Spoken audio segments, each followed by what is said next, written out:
Paz de Cristo. Qué bueno que nos acompañas. Vamos a estar compartiendo la palabra del Señor, así es que te invito a que agarres tu Biblia ahí donde te encuentras, que agarres un vasito de agua, un cafecito, un tecito y podamos escudriñar la palabra de Dios ahí desde tu hogar. Quiero invitarte a que abras tu Biblia en el libro de Juan, capítulo 15, versículo 16. El tema que vamos a estar estudiando es el fruto del Espíritu. Así es que abre tu Biblia ahí en el capítulo 15 del libro de Juan, versículo 16, y dice de esta manera: No me eligieron ustedes a mí, sino que yo los elegí a ustedes y los he puesto para que lleven fruto y que su fruto permanezca. ¿Por qué no me acompañas en una oración? Señor Jesús, te damos gracias por tu hermosa palabra, Señor. Porque tu evangelio no está preso, mi Dios, y sigue llegando a los hogares, y sigue consolando, y sigue edificando nuestras vidas, mi Dios. Te pedimos que la semilla que hoy va a ser, Señor, sembrada, pueda caer en tierra buena, Señor. Te damos muchas gracias en el nombre precioso de Jesús. Amén. Muy bien, entonces estamos ahí en el libro de Juan, capítulo 15, versículo 16, y estamos leyendo aquí que dice el Señor Jesucristo: No me eligieron ustedes a mí, sino que yo los elegí a ustedes y los he puesto para que lleven fruto y su fruto permanezca. Entonces este versículo nos habla, ¿verdad?, que toda persona que ha tenido un encuentro personal con Jesús se tiene que ver reflejado en sus frutos. También nuestro Señor Jesucristo, en el libro de Mateo, capítulo 7, versículo 20, dice que por sus frutos los vamos a conocer. Entonces el Señor, a través de estos versículos, nos está diciendo que para nosotros conocer a una persona, no necesariamente se le conoce por las palabras que habla, no se le conoce por lo que predica o lo que profesa con su boca, sino dice que tiene que ser reflejado en los frutos de su carácter. Conocemos a una persona por los frutos de su carácter, por los frutos de sus acciones, por los frutos de sus pensamientos y los frutos de sus labios. Entonces estos versículos, ¿verdad?, nos hacen ver que nuestros frutos pues es el carácter, las reacciones que tenemos, ¿verdad? Nuestros frutos son nuestras acciones también, nuestro estilo de vida forma parte de los frutos que nosotros damos al Señor. También nuestros pensamientos, el fruto de nuestros pensamientos y también lo que nosotros decimos. Y Dios, en este versículo que leíamos al principio, dice que Él nos eligió y nos ha escogido para ser fructíferos, para reflejar su carácter en cada área de nuestras vidas. Pero en ocasiones, mi hermano, a veces no hay fruto en nuestra vida. No se refleja que hemos conocido al Señor en nuestras acciones, en nuestros frutos. O en ocasiones también puede ser que el fruto que estemos dando es de mala calidad. Se me viene a la mente, ¿verdad?, esa historia en el libro de Isaías, donde el Señor habla acerca de una viña y habla acerca del sembrador, y decía que él había puesto un vallado y había, ¿verdad?, trabajado la tierra, y al final, cuando recibió el fruto, dice que esa uva era amarga. Y en ocasiones eso sucede en nuestras vidas, que Dios, ¿verdad?, nos da tantas bendiciones y crea un ambiente propicio para que nosotros como personas, ¿verdad?, como seguidores de Él, demos frutos buenos, pero en ocasiones no es así. Entonces este estudio es precisamente para que nosotros hagamos un análisis en nuestra vida y demos también y analicemos la calidad y la condición de nuestra tierra. Amén. Quiero hablar acerca de algunas etapas a considerar en la vida del cristiano. Vamos a considerar el crecimiento, ¿verdad? Cualquier agricultor, cuando plantamos una semillita, ¿verdad?, en la tierra el agricultor, ¿verdad?, la riega y trabaja la tierra, y después de unos meses, ¿verdad?, yo creo que se preocuparía de ver que no hay un crecimiento en esa semilla. Yo creo que pasarían meses o si no años y creo que diría, si estoy poniendo tanto trabajo en esto, ¿por qué no hay algo, verdad? Entonces es bien importante que haya crecimiento en la vida del cristiano. Es importante que en nuestra vida haya también madurez, y que nosotros veamos en verdad en nuestro carácter, en nuestra vida misma, esos frutos, que haya crecimiento en nosotros, que evaluemos constantemente nuestro crecimiento. Entonces es importante que veamos qué es lo que está obstruyendo tal vez el crecimiento en nuestras vidas. El apóstol Pablo en muchas ocasiones les reprochaba a los Gálatas y a los Efesios que les tenía que estar repitiendo constantemente cosas tan básicas, ¿verdad? Porque les decía que eran niños todavía espirituales. Entonces, en nuestro caminar cristiano, conforme empieza a pasar el tiempo, tiene que también existir un crecimiento en nuestras vidas. Así es que es de suma importancia que nosotros estemos constantemente con la necesidad de crecer y de parecernos más a Cristo, ¿verdad? Dice la Biblia que Él es la estatura, hasta que lleguemos a la estatura del varón perfecto. Y yo creo que esa estatura, ¿verdad? A todos nos queda grande, pero es necesario que constantemente estemos en crecimiento, ¿verdad? Otra etapa a considerar, ¿verdad?, en la vida de un cristiano es que hay etapas también de sanidad. El árbol necesita podar esas ramas secas, ¿verdad? El agricultor poda esas ramas secas que obstruyen el crecimiento de otras ramas que pueden ser fructíferas, ¿verdad? Sanar esas plagas a veces que se adhieren en el transcurso de la vida. Como cristianos debemos permitirle a Dios que pode esas áreas de nuestras vidas, que pode esas ramitas, ¿verdad?, que no están permitiendo que demos crecimiento. Debemos sanar esas plagas y permitirle a la palabra de Dios ese ungüento, ¿verdad?, esa medicina que sane esas plagas, tal vez esas raíces de amargura que envenenan todo el árbol y no permiten que haya fruto en nuestras vidas. A veces el rencor, la amargura pueden envenenar todo el árbol completo si lo dejamos. Por eso es necesario que a veces, ¿verdad?, en el transcurso de la vida vamos a ser heridos. En el transcurso de la vida vamos a pasar por problemas, nos van a defraudar las personas. Pero por eso es necesario aplicar el ungüento de la palabra de Dios en esas ramas, ¿verdad? Porque necesitamos dar fruto agradable al Señor. Vamos a continuar con el estudio. Quiero pasar aquí a esta parte que lo titulé, ¿verdad? Es uno de los capítulos que vamos a estar estudiando, 3 enemigos del crecimiento. Y esto se encuentra en Mateo capítulo 13, versículo del 1 al 8, y habla acerca de la parábola del sembrador. Y dice de esta manera: Aquel día salió Jesús de la casa y se sentó junto al mar. Y se le juntó mucha gente, y entrando en la barca se sentó, y toda la gente estaba en la playa. Y les habló muchas cosas por parábolas, diciendo: He aquí el sembrador salió a sembrar. Y mientras sembraba, parte de la semilla cayó junto al camino, y vinieron las aves y la comieron. Parte cayó en pedregales, donde no había mucha tierra, y brotó pronto, porque no tenía mucha profundidad de tierra. Pero salido el sol se quemó, y porque no tenía raíz, se secó. Y parte cayó entre espinos, y los espinos crecieron y la ahogaron. Pero parte cayó en buena tierra y dio fruto, cuál a 100, cuál a 70 y cuál a 30 por uno. Qué hermosa parábola, ¿verdad?, que nos hace el Señor. El Señor después, más adelante, en el mismo capítulo, explica a sus discípulos la parábola. Y más o menos dice de esta manera, parafraseando un poco la explicación del Señor. Dice que cayó junto al camino y las aves la comieron. Esta parte representa a las personas que escuchan la palabra y dice el Señor Jesús, y no la entienden, y viene el diablo y te roba la semilla. Entonces el Señor dice que si nosotros no entendemos la palabra de Dios es casi como si no la escucháramos, porque no produce un cambio en nuestras vidas y permitimos que el enemigo, al no entenderla, nos robe la bendición. En ocasiones también recibimos la bendición de Dios, la semilla es implantada en nosotros a través de una predicación, a través de la lectura de la Biblia, pero el enemigo se encarga de robarnos esa bendición.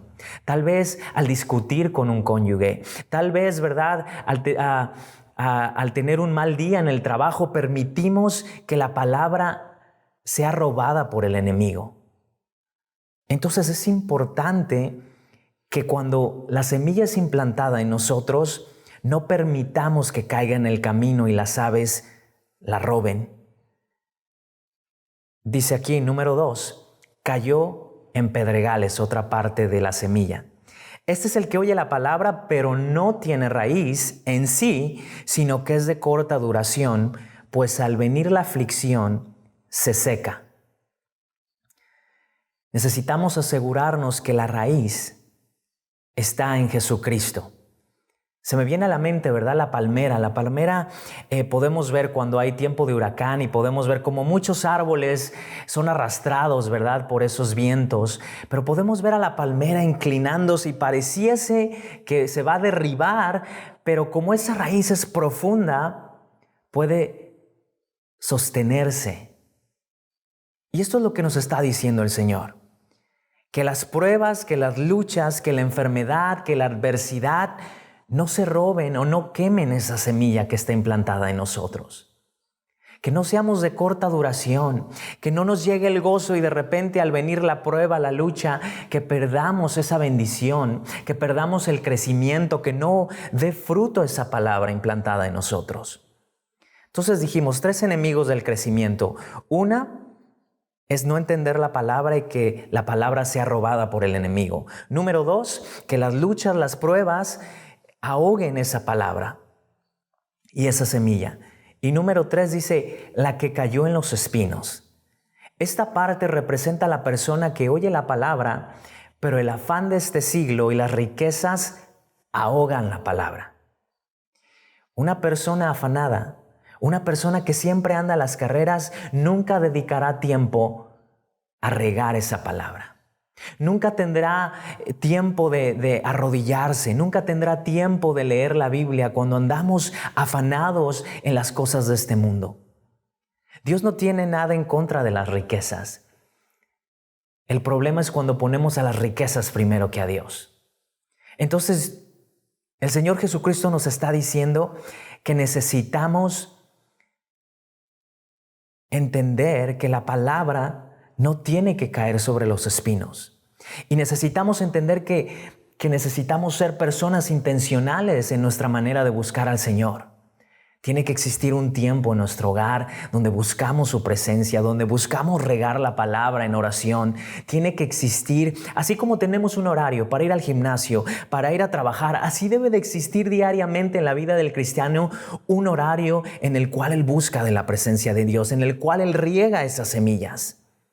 Y dice por último, mas el que fue sembrado en tierra buena, este es aquel que oye y entiende la palabra y da fruto. Entonces, quiero invitarte, hermano, a que seamos de este tipo de personas. La persona que oye la palabra, la entiende y la pone por obra y da mucho fruto. Entonces es necesario analizar en dónde está cayendo la semilla en nuestras vidas. Tal vez está cayendo junto al camino en tu vida y te la está robando el enemigo. Tal vez está cayendo en pedregales o tal vez está cayendo entre espinos, ¿verdad?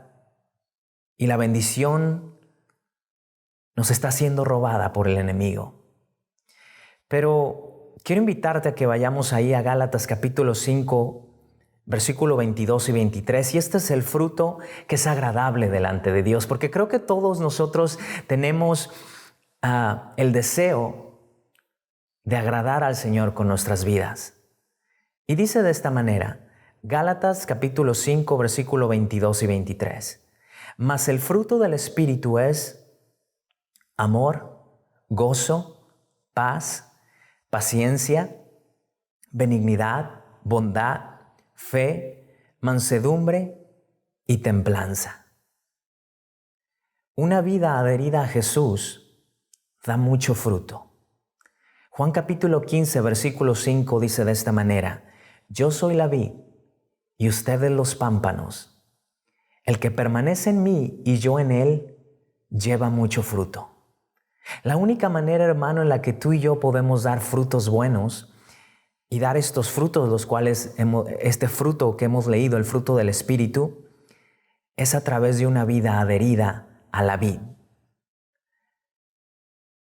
Una vida cercana a Jesús. El Espíritu Santo nos da acceso a las características y carácter de Jesucristo y a vivir una vida fructífera delante de Él. Es solamente a través del Espíritu Santo que podemos dar este fruto, el fruto del Espíritu. Y vamos a ir poco a poco, ¿verdad? En una manera breve, por razones de tiempo, pero vamos a ir analizando cuáles son este tipo de frutos. El amor. Y dice el diccionario, el amor es un fuerte ardor, es tierno, es una devoción compasiva por el bien de alguien más. Pero dice la Biblia que en los últimos tiempos el amor de muchos iba a enfriar. Y en ocasiones ya no somos amorosos, ya no nos preocupamos por las demás personas. O en ocasiones somos exclusivos en la manera de amar. ¿Verdad? Amamos a los que nos aman, a los que nos caen bien. Pero ¿de qué esas personas difíciles? Esas personas, ¿verdad? Que no nos llevamos muy bien. Jesús nos invita, hermano, a amar como Él ama. Y la única manera de amar a nuestros enemigos es permitiendo que el Espíritu Santo obre en nuestras vidas. Permitiendo que el Espíritu Santo produzca este fruto en nuestras vidas. Dice que también este fruto es gozo. Y el gozo es deleite sobre las bendiciones recibidas. A diferencia de la alegría depende de las circunstancias, cuando nos va bien, cuando todo va bien, cuando hay trabajo, cuando tenemos salud, pero el gozo no depende de las circunstancias. Y es por eso que solamente puede venir de parte de Dios ese gozo. El gozo del Señor es nuestra fortaleza. Paz, estado de quietud, estado de descanso o reposo. ¿Cuánta necesidad hay de paz en el mundo, hermanos? Mi paz os dejo, mi paz os doy, dijo Jesucristo, pero no como el mundo la da.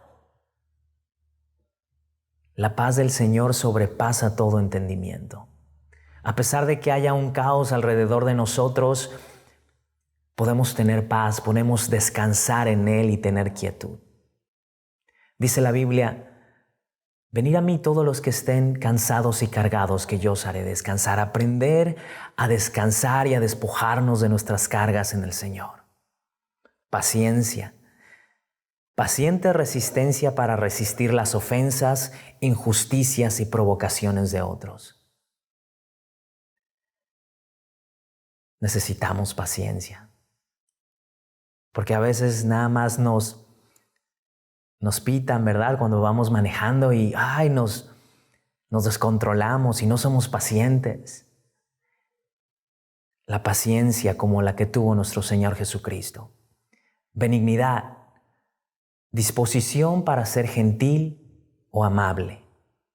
La persona que da este fruto es una persona gentil, una persona amable. El cristiano debe ser una persona amable. Bondad, el estado de ser bueno y generoso, parecido a Dios en vida y en conducta. El carácter de Dios es generoso y el cristiano debe de ser generoso también. El cristiano tiene que soltar muchas veces esa bendición hacia otras personas.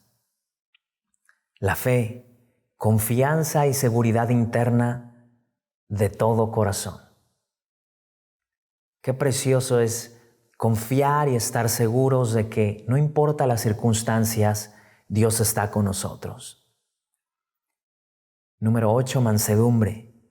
Dice así el diccionario, bien balanceado en temperamento. Qué bonita es esa persona. Qué bonita es esa persona que no es una bombita de tiempo, que cualquier cosita puede encender el fuego, ¿verdad?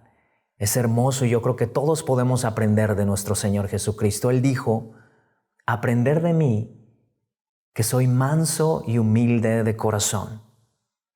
Esas son las dos cosas, las dos características que Dios quería que aprendiésemos de Él. Ser manso y humilde de corazón. Y el último fruto es la templanza. Y dice de esta manera, autocontrol ante los apetitos y pasiones de la carne. Qué hermosa es esa persona que encuentra la templanza, que puede controlar sus ojos cuando quieren ver algo que es indebido, que puede controlar sus pies y decir yo no voy a ir, que puede controlar su boca cuando es más difícil callar que hablar.